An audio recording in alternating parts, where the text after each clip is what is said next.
R$ 5.000 e ela é sua. Nunca mais quero vê-la aqui. Olá, pessoal.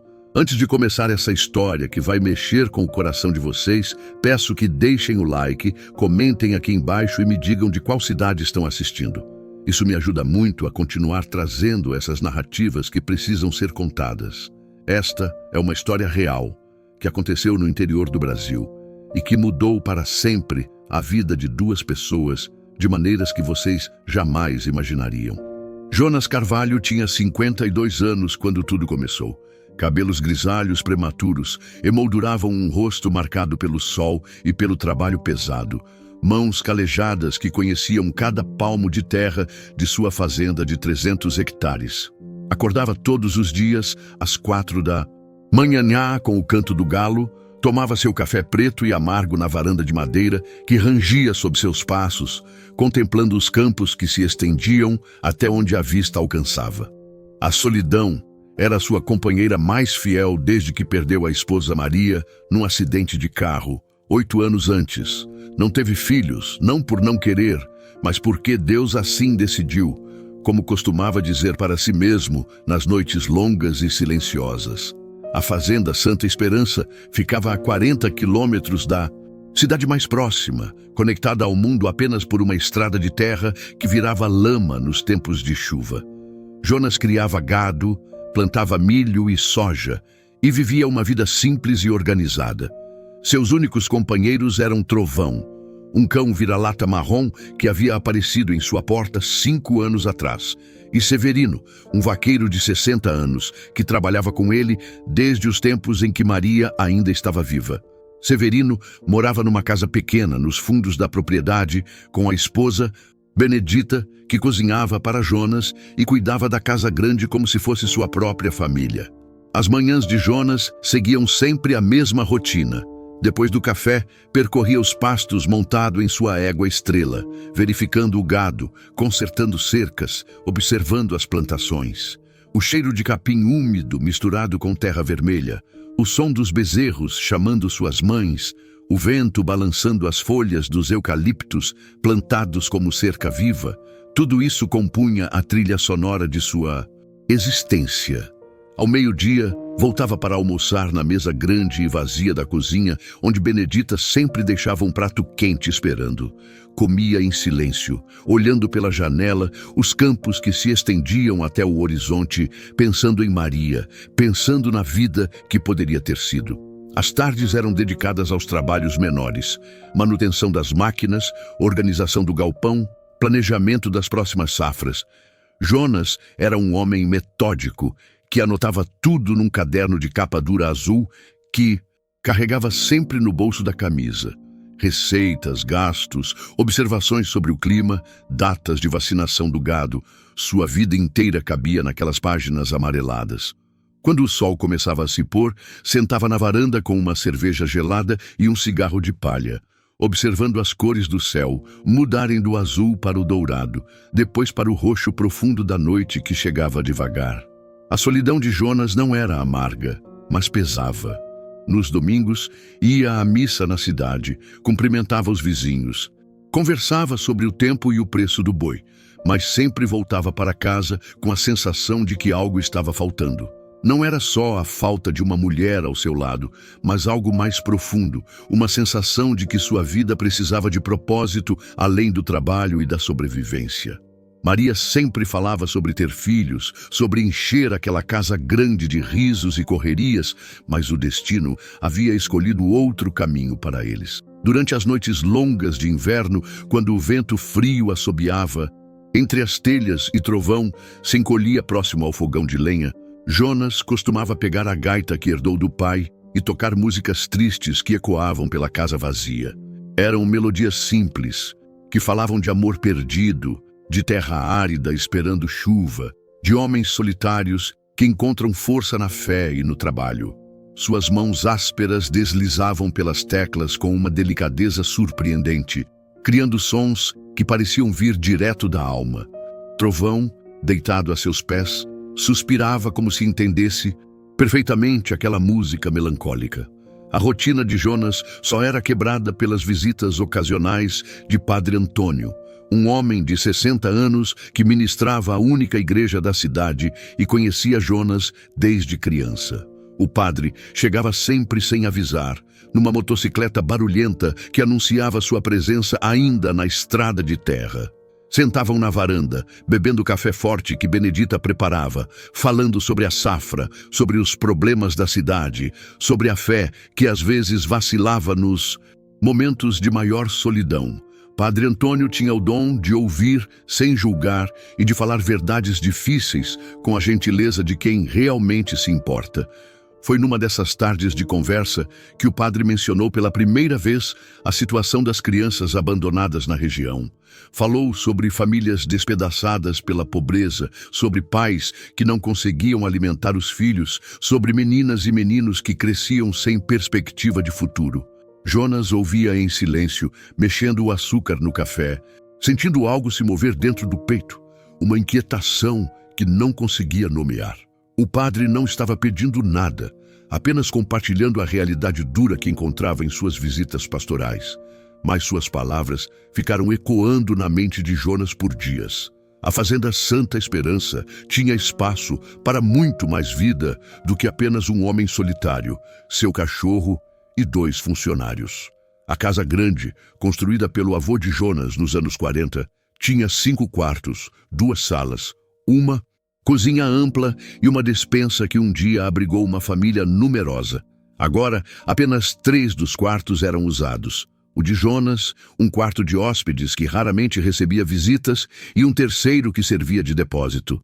Os outros 2 permaneciam fechados, acumulando poeira e memórias de tempos mais felizes. As paredes de tijolo à vista, pintadas de branco e azul, guardavam o silêncio de décadas, apenas quebrado pelo tic-tac do relógio de parede da sala principal. Nos fins de semana, quando o trabalho diminuía um pouco, Jonas costumava caminhar pelos campos com um trovão correndo à frente, farejando rastros de tatus e capivara. Era nesses momentos de caminhada silenciosa que ele mais pensava na vida, no tempo que estava passando, nas escolhas que havia feito e nas que ainda poderia fazer. O vento balançava o capim alto, criando ondas verdes que se estendiam até o horizonte. E Jonas se sentia pequeníssimo e imenso ao mesmo tempo. Pequeníssimo diante da vastidão da natureza, imenso diante das possibilidades que a vida ainda poderia oferecer. As noites eram o momento mais difícil. Depois do jantar solitário, Jonas sentava na poltrona de couro que havia sido de seu pai, ligava o rádio velho que captava apenas 2 estações e escutava música sertaneja intercalada com notícias do mundo lá fora. Trovão se deitava a seus pés e os 2 permaneciam assim por horas, cada um perdido em seus próprios pensamentos. Quando finalmente ia dormir, Jonas costumava parar na porta do quarto que havia sido de Maria, respirar fundo o cheiro de lavanda que ainda persistia nas cortinas e sussurrar uma oração pedindo forças para mais um dia. Foi numa manhã de março, quando as primeiras chuvas do outono começavam a amolecer a terra ressecada pelo verão, que tudo mudou. Jonas estava na varanda tomando seu café matinal, quando viu uma nuvem de poeira se aproximando pela estrada de terra. Um caminhão velho, com a carroceria coberta por uma lona surrada, parou em frente ao portão de madeira da fazenda. Desceu um homem magro, de barba por fazer e roupas sujas de viagem, seguido por uma menina pequena que não poderia ter mais de 8 anos.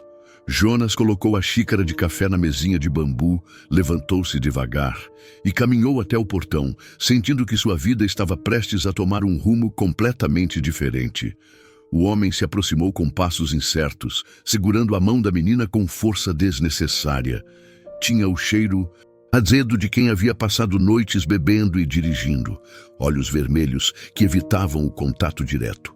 A menina caminhava atrás dele como uma sombra, vestindo um vestidinho azul desbotado que já havia sido de alguém maior, pés descalços cobertos pela poeira vermelha da estrada. Seu cabelo castanho estava embaraçado, mas eram os olhos que cortavam o coração de Jonas. Grandes, escuros, cheios de um medo que nenhuma criança deveria conhecer. "Bom dia, senhor." O homem falou com voz áspera, tirando um boné sujo da cabeça. Meu nome é Geraldo Silva. Ouvi dizer que o senhor é homem de bem, que tem posses. O homem olhou ao redor da fazenda, avaliando os pastos, os currais, a casa grande. Vim aqui fazer uma proposta que pode ser boa para nós dois. Jonas sentiu um arrepio subir pela espinha. Algo naquela situação não estava certo. Pode falar, respondeu, mantendo a voz calma, mas observando atentamente cada gesto do visitante indesejado. A menina se chamava Juliana. Tinha 8 anos e meio, e durante toda a conversa que se seguiu, permaneceu em silêncio absoluto, apenas observando Jonas com aqueles olhos imensos que pareciam guardar segredos demais para uma criança. Geraldo explicou sua situação com uma frieza que gelou o sangue de Jonas. Estava desempregado há meses, a mulher havia fugido com outro homem, não tinha como sustentar a filha. Falava dela como se fosse um objeto, uma mercadoria que precisava ser vendida para resolver seus problemas financeiros. Jonas escutava cada palavra, sentindo uma mistura de horror e fúria crescer dentro do peito, mas mantinha o rosto impassível, sabendo que qualquer reação precipitada poderia piorar a situação da criança. A proposta era simples e monstruosa ao mesmo tempo. Jonas pagaria R$5.000 e ficaria com a menina para sempre. Geraldo assinaria todos os papéis necessários, inventaria uma história qualquer para a justiça e desapareceria da vida da filha definitivamente. Boa menina, trabalhadeira, não dá trabalho, dizia Geraldo, enquanto Juliana continuava imóvel ao seu lado, como se já soubesse que seu destino estava sendo decidido naquele momento. Jonas olhou para a criança e viu algo que o abalou profundamente. Ela não demonstrava surpresa nem desespero, apenas uma resignação assustadora, como se já tivesse passado por situações similares antes. Preciso pensar, Jonas respondeu finalmente, a voz mais rouca que o normal. Podem entrar. Vou preparar um café. Geraldo aceitou imediatamente, puxando Juliana pela mão em direção à varanda. Jonas observou como ela cambaleava ligeiramente, como se não tivesse comido direito há dias, e sentiu algo se partir dentro do peito.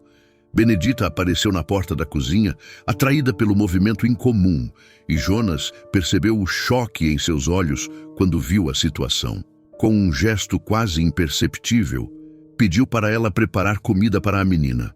Dentro da casa, Geraldo se comportava como se estivesse numa loja, elogiando a mobília, comentando sobre o tamanho dos quartos, calculando mentalmente quanto dinheiro Jonas poderia ter. Juliana sentou numa cadeira grande demais para ela, os pés balançando sem tocar o chão, olhando ao redor da casa com uma curiosidade tímida.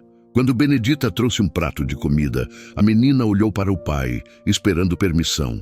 Come, menina, Geraldo disse com impaciência, e ela começou a comer devagar, como se cada garfada fosse preciosa. Jonas observava tudo dali, sentindo uma dor no peito que não conseguia nomear. A conversa continuou por mais de 2 horas, com Geraldo insistindo na proposta e Jonas ganhando tempo, tentando entender completamente a situação. Descobriu que Juliana não frequentava escola, que haviam morado em pelo menos 5 cidades diferentes nos últimos 2 anos, que a mãe havia tentado levar a menina quando foi embora, mas Geraldo não permitiu.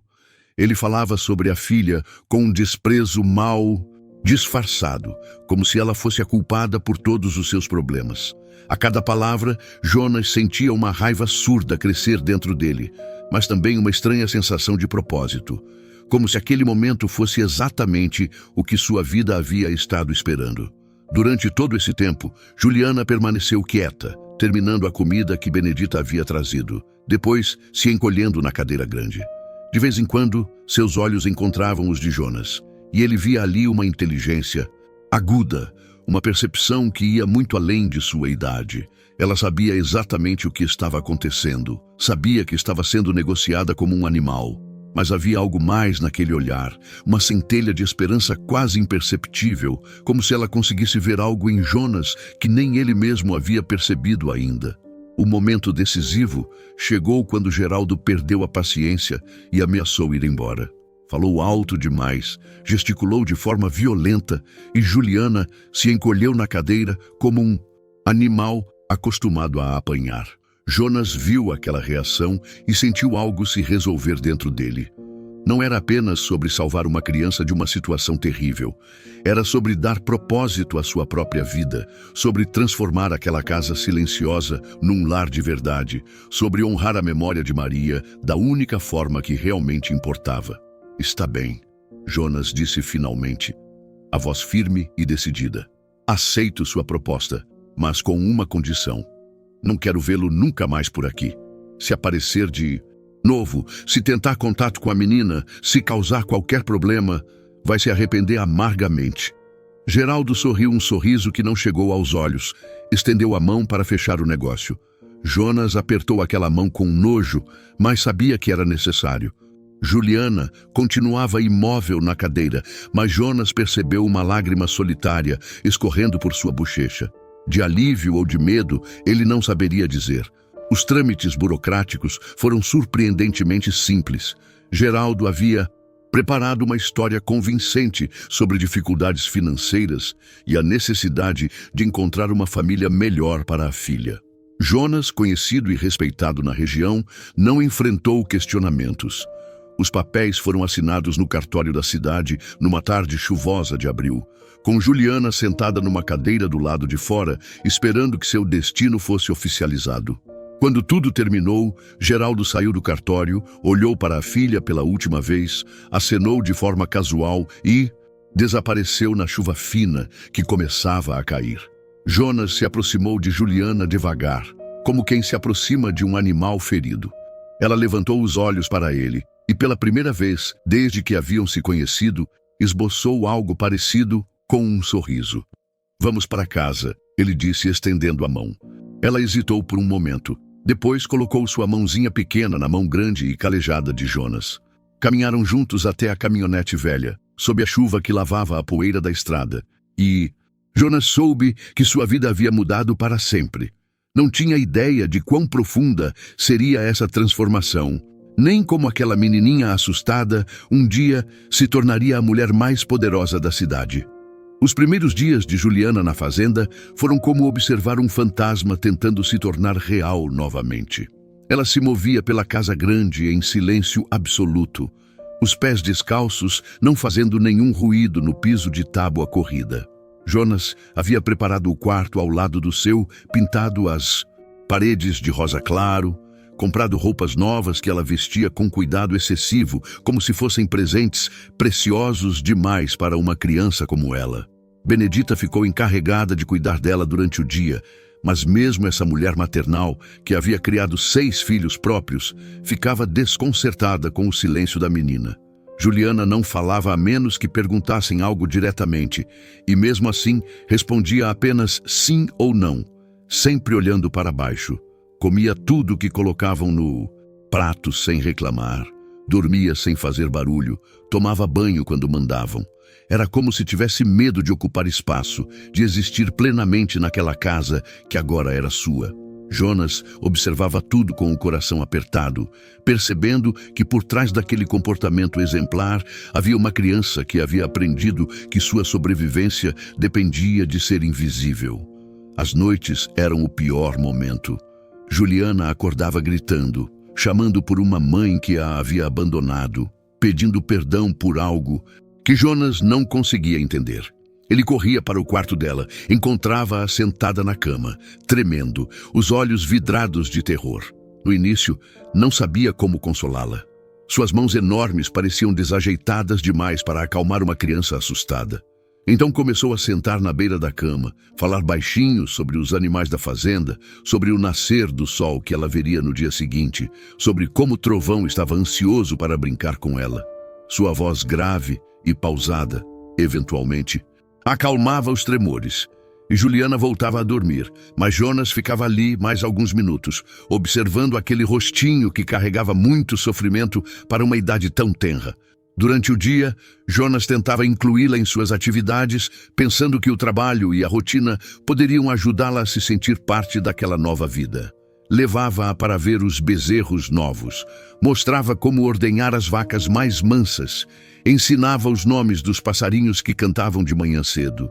Juliana observava tudo com atenção intensa, absorvendo cada informação como uma esponja, mas raramente fazia perguntas. Apenas observava com aqueles olhos grandes, processando tudo silenciosamente, como se estivesse criando um mapa mental do mundo que agora habitava. A primeira rachadura naquela armadura de silêncio apareceu numa tarde de sol forte, quando Jonas estava consertando uma cerca no pasto mais distante. Juliana havia pedido para acompanhá-lo e estava sentada na sombra de uma árvore, observando-o trabalhar. De repente, Estrela, a égua mansa que Jonas montava todos os dias, se aproximou da menina com curiosidade. Juliana se encolheu inicialmente, mas algo no olhar gentil da égua a fez relaxar. Devagar, estendeu a mão para tocar o focinho macio, e pela primeira vez, Jonas ouviu um som que não esperava. Juliana estava rindo. Era um som baixo, quase um sussurro, mas era genuíno. Jonas parou o que estava fazendo e ficou observando, sentindo algo se aquecer dentro do peito. Mas nem tudo eram momentos de progresso sutil. Havia sinais perturbadores que Jonas não conseguia ignorar. Juliana se assustava com movimentos bruscos. Encolhia-se quando alguém levantava a voz, mesmo que não fosse com ela. Tinha pavor de homens desconhecidos. Quando Severino se aproximava, ela corria para trás de Jonas ou de Benedita, como um animalzinho procurando proteção. Pior ainda, eram as marcas que Jonas havia notado no primeiro banho que Benedita deu na menina. Marcas antigas na pele, cicatrizes pequenas que contavam uma história de violência que ele preferia não imaginar. Benedita havia lhe contado aos sussurros, os olhos cheios de lágrimas de raiva. E Jonas sentiu uma fúria fria que demorou dias para passar. As primeiras semanas se transformaram em meses e Jonas começou a notar mudanças sutis, mas importantes. Juliana ainda era quieta, mas começou a fazer perguntas ocasionais. Por que as vacas fazem esse barulho? Como as plantas sabem? Quando crescer? Por que trovão balança o rabo quando me vê? Jonas respondia a cada pergunta com paciência infinita, feliz por cada sinal de curiosidade, cada demonstração de que a menina estava começando a confiar no mundo ao seu redor. Comprou livros na cidade, livros com figuras coloridas que ela folheava por horas, traçando as letras com o dedo como se fossem tesouros preciosos. A educação formal se tornou uma preocupação. Jonas sabia que Juliana precisava frequentar a escola, mas a escola mais próxima ficava na cidade, a 40 quilômetros de distância. Além disso, a menina ainda demonstrava sinais de trauma que poderiam ser triggered por situações sociais complexas. Decidiu começar ensinando-a em casa, usando os livros que havia comprado e sua própria experiência limitada. Descobriu que Juliana era incrivelmente inteligente. Aprendia as letras com uma velocidade surpreendente, decorava números como se fossem músicas, fazia perguntas que às vezes o deixavam sem resposta. Foi durante uma dessas aulas improvisadas na varanda, numa tarde de junho, com o sol pintando tudo de dourado, que aconteceu algo que Jonas jamais esqueceria. Estavam praticando a escrita das letras quando Juliana, sem levantar os olhos do caderno, sussurrou algo que ele quase não ouviu. "Obrigado", ela disse, tão baixinho que poderia ter sido o vento nas folhas. Jonas parou o que estava fazendo, olhou para ela e viu que havia lágrimas escorrendo silenciosamente por suas bochechas. "Pelo quê, filha?" ele perguntou gentilmente. "Por me deixar ficar", ela respondeu, e finalmente levantou os olhos para ele. "Por não me machucar." Naquele momento, Jonas entendeu a dimensão do que havia acontecido. Não havia apenas salvado uma criança de uma situação terrível. Havia se tornado pai de uma menina que havia perdido a fé na bondade humana e estava lentamente aprendendo a acreditar novamente. A responsabilidade era assombrosa, mas também havia algo libertador naquele reconhecimento. Sua vida havia encontrado um propósito que ia muito além de cuidar da fazenda ou de manter as tradições familiares. Ele estava ajudando uma alma ferida a se curar e, no processo, descobrindo partes de si mesmo que nem sabia que existiam. Mas os sinais de problemas futuros já começavam a aparecer. Padre Antônio visitou a fazenda algumas semanas depois da chegada de Juliana e ficou visivelmente preocupado com a situação. Não questionou a legalidade da adoção. Os papéis estavam todos em ordem, mas fez perguntas sutis sobre como a transição estava ocorrendo. Jonas percebeu que havia boatos na cidade, sussurros sobre o fazendeiro solteiro que havia adquirido uma menina de origem duvidosa. As pessoas falavam, especulavam, julgavam sem conhecer os fatos. Algumas interpretações eram inocentes, outras nem tanto. A primeira manifestação aberta de desconfiança veio quando Jonas levou Juliana à cidade para comprar sapatos novos. Na loja, a Schoenzettel, vendedora fez perguntas excessivamente pessoais sobre o relacionamento deles, sobre onde estava a mãe da menina, sobre como exatamente Jonas havia se tornado responsável por ela. Juliana percebeu a tensão na conversa e se agarrou ao braço de Jonas com força, os olhos voltando a ter aquela expressão de medo que ele pensava estar desaparecendo. Saíram da loja sem comprar nada, e durante todo o caminho de volta para casa, Jonas sentia o peso dos olhares desconfiados, das conversas que paravam quando eles passavam. Na fazenda, longe dos olhares julgadores, a vida continuava sua transformação gradual. Juliana começou a ajudar Benedita na cozinha, aprendendo a fazer pão, a temperar a comida, a organizar a despensa. Suas mãos pequenas eram surpreendentemente hábeis, e ela absorvia cada lição como se fosse um conhecimento sagrado. Jonas observava essas interações com um orgulho paternal crescente, vendo como a menina florescia quando se sentia útil e valorizada. Ela começou a sorrir mais frequentemente, a fazer brincadeiras tímidas com Trovão, a cantar baixinho enquanto trabalhava. Mas as noites continuavam difíceis. Os pesadelos persistiam, e Jonas começou a notar um padrão. Eles eram mais intensos nos dias em que havia visitantes na fazenda, ou quando eles haviam ido à cidade. Era como se o contato com o mundo exterior reativasse memórias que Juliana estava tentando esquecer. Jonas começou a limitar essas exposições, criando um casulo de proteção ao redor da menina, mas ao mesmo tempo sabia que isso não poderia durar para sempre. Um dia, ela teria que enfrentar o mundo, e ele teria que confiar que havia lhe dado força suficiente para isso. O verão chegou com suas tardes longas e quentes, e Jonas decidiu construir um balanço na árvore grande perto da casa. Juliana observou cada martelo, cada parafuso sendo fixado, e quando o balanço ficou pronto, Jonas a convidou para experimentar.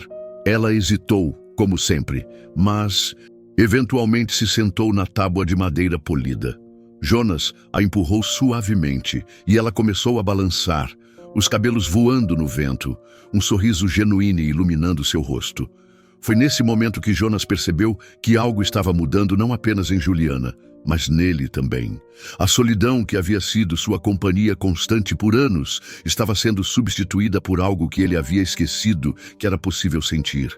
A alegria simples de ver alguém que amava sendo feliz.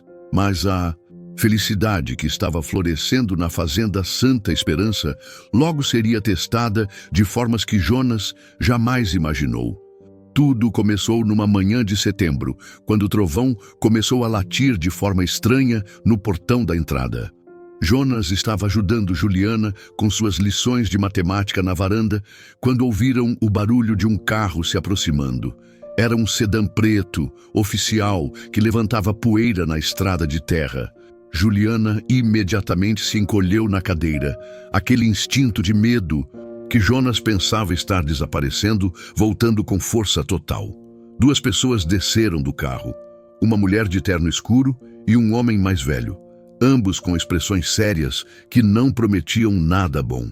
A mulher se apresentou como doutora Helena Moreira, assistente social da comarca, e o homem como doutor Antônio Ribas, promotor de justiça. Tinham vindo investigar denúncias anônimas sobre a situação de Juliana na fazenda. Jonas sentiu o mundo girar por um momento. Denúncias sobre o quê? A assistente social falava com aquele tom profissional e frio que tentava soar gentil, mas carregava ameaças implícitas. Haviam recebido informações preocupantes sobre um homem solteiro que havia adquirido uma criança em circunstâncias duvidosas, sobre a menina não estar frequentando escola, sobre sua origem questionável. Durante a conversa tensa que se seguiu, Juliana permaneceu grudada em Jonas, tremendo visivelmente. A assistente social insistiu em falar com ela a sós.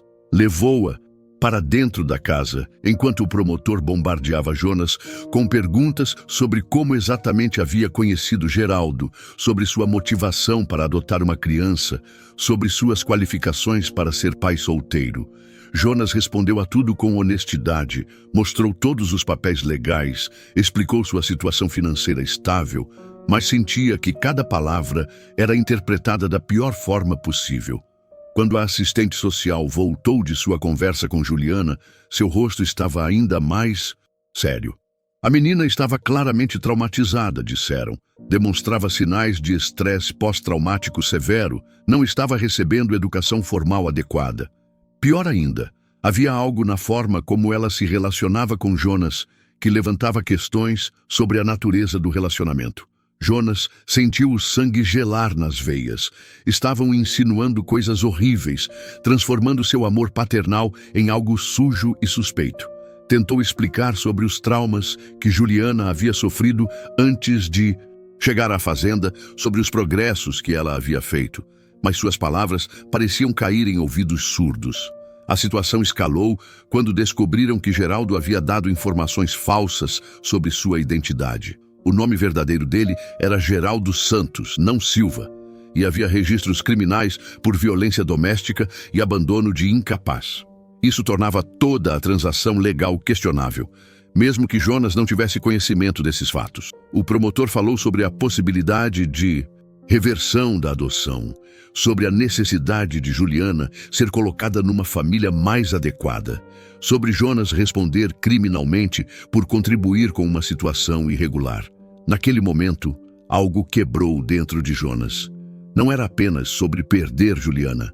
Era sobre ver aquela criança que havia começado a florescer, sendo arrancada da única estabilidade que conhecera em anos para ser jogada novamente no sistema que não havia conseguido protegê-la antes.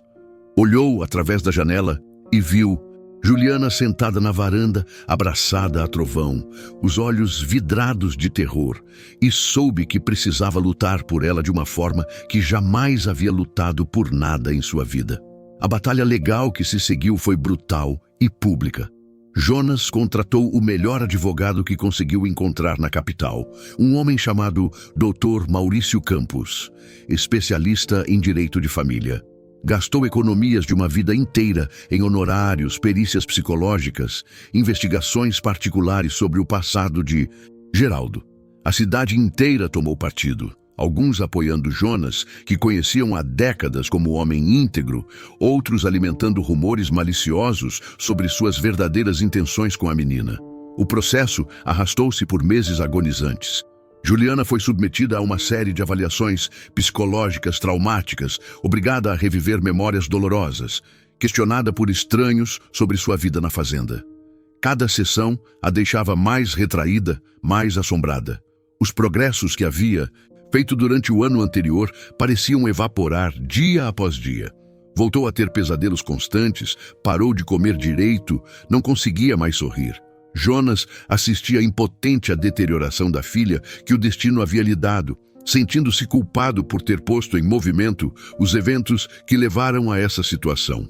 A reviravolta veio de uma fonte inesperada. Dr. Campos havia contratado um investigador particular para encontrar Geraldo, que havia desaparecido após vender Juliana. O investigador o localizou numa cidade a 300 quilômetros de distância, vivendo com outra mulher e seus 2 filhos pequenos. O que descobriu foi chocante. Geraldo havia tentado vender um dos enteados para um casal de traficantes. Havia sido preso por isso e, durante o interrogatório na delegacia, havia confessado uma série de crimes relacionados ao tráfico de crianças. Não era apenas um pai desesperado que havia feito uma escolha terrível. Era um criminoso que usava crianças como mercadoria. Mais devastador ainda foi descobrir que Juliana não era biologicamente filha de Geraldo.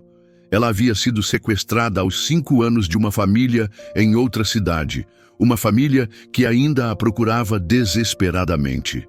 Os documentos que Geraldo havia apresentado eram todos falsificados, sua identidade construída especificamente para enganar autoridades e possíveis compradores.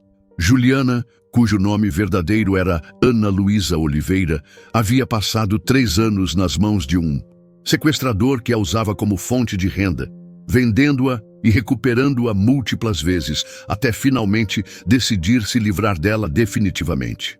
Quando Jonas soube dessa verdade, sentiu como se o chão tivesse desaparecido sob seus pés. Durante todos aqueles meses, havia lutado para manter uma criança que não apenas não era órfã, mas havia sido roubada de uma família que a amava e a procurava. Ao mesmo tempo, descobrir a extensão dos horrores que Juliana havia sofrido explicava muito sobre seus traumas, seus medos, sua incapacidade inicial de confiar. Ela havia sobrevivido ao inferno e sua fazenda havia sido o primeiro lugar onde conseguira se sentir segura novamente.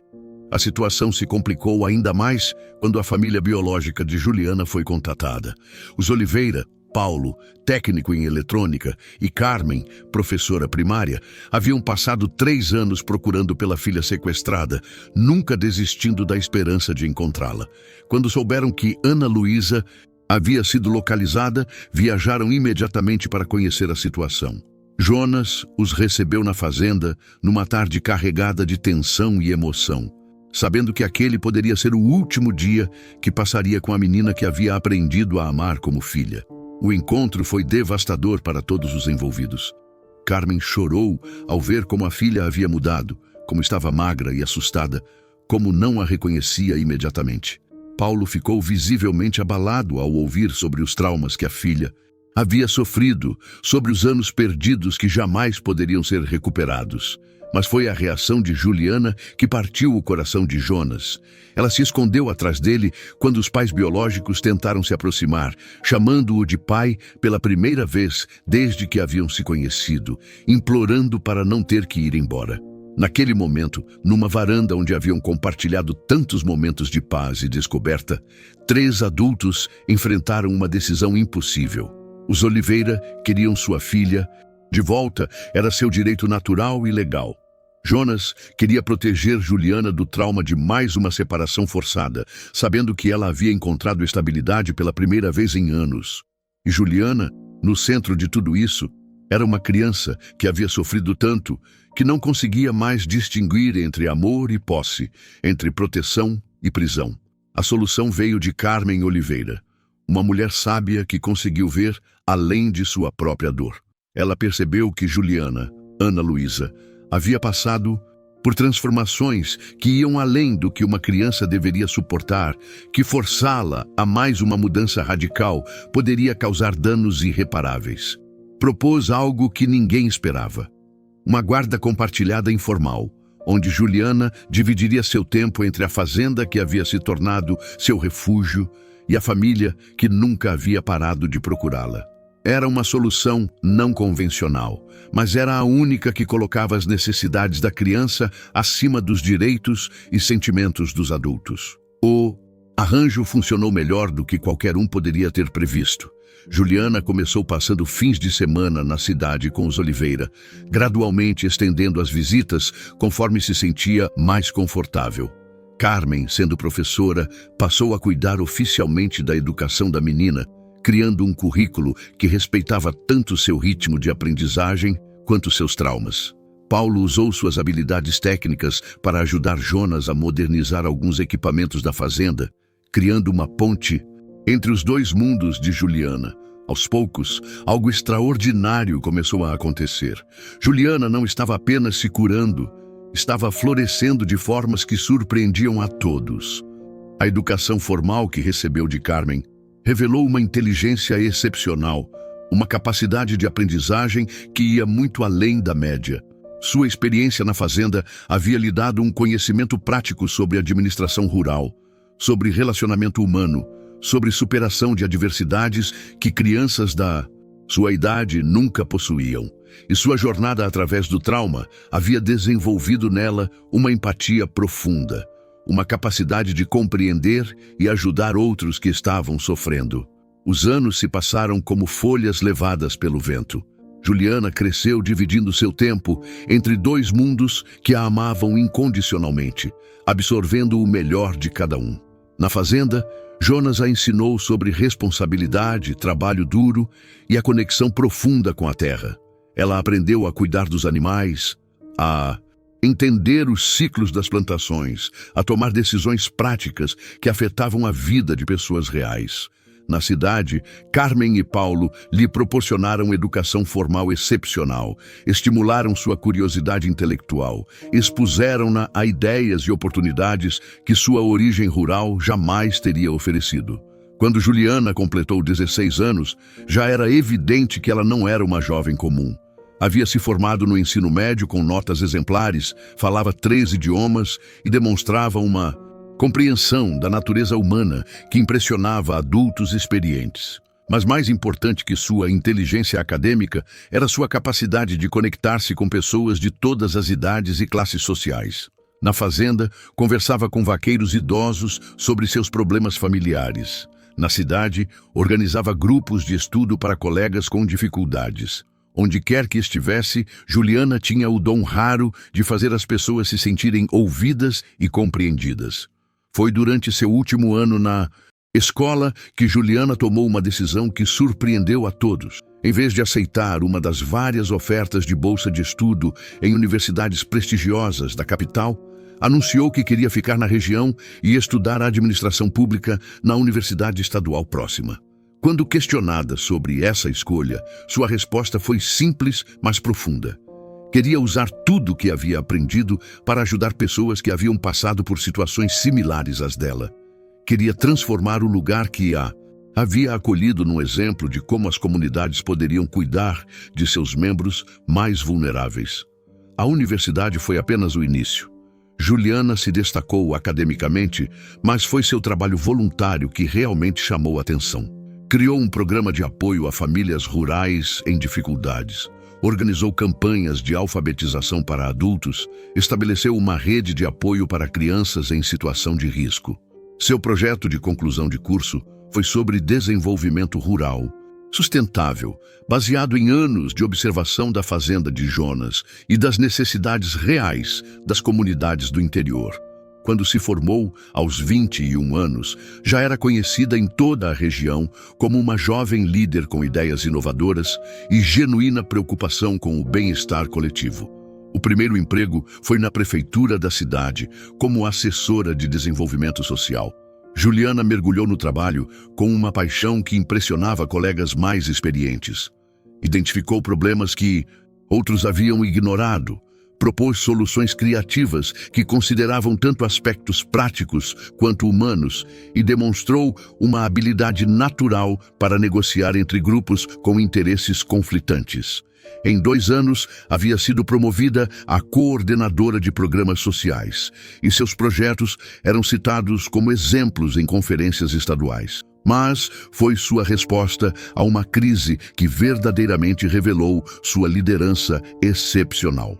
Numa seca severa que atingiu a região quando ela tinha 25 anos, Juliana coordenou um esforço de socorro que envolveu fazendeiros, comerciantes, igrejas e organizações não governamentais.